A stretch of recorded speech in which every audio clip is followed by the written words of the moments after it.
Leave her alone and stop the bullshit.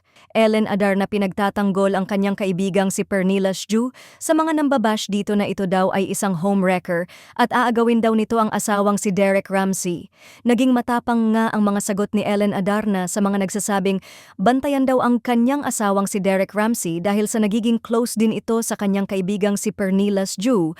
Anya wala siyang dapat na ikabahala at lalong hinding-hindi niya iniisip ang mga ganitong bagay tungkol sa kanyang kaibigang si Pernilla.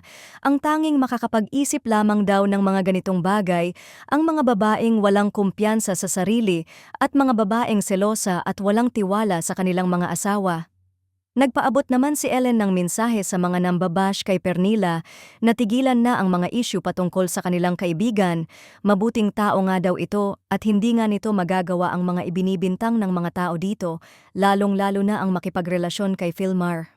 Sa naging pahayag na ito ni Ellen, marami namang mga netizens ang nagsasabing hindi niya alam ang mga pangyayari at talagang nasaktan ni Pernilla at Philmar ang damdamin ni Andy kung kaya nagawa niyang makapag-post ng mga ganong bagay. Sino nga naman daw ang hindi masasaktan kung ang fiancé mo at ang kaibigan mo ay nagkayayaang magpatattoo ng magkapareho, hindi nga daw coincidence yun ay sinadya para masaktan si Andy. Ngayon naman ay mas nagiging maingay ang pangalan ni Ellen sa kanyang pagtatanggol kay Pernilla at talagang hindi din matigil ang mga tao sa pambabash sa kanya. Dagdag pa ng iilan, wala nga ding magtatangkang agawin si Derek Ramsey dahil sa tigre itong si Ellen Adarna. Dagdag pa ni Ellen sa mga bashers, leave her alone and stop the bullshit.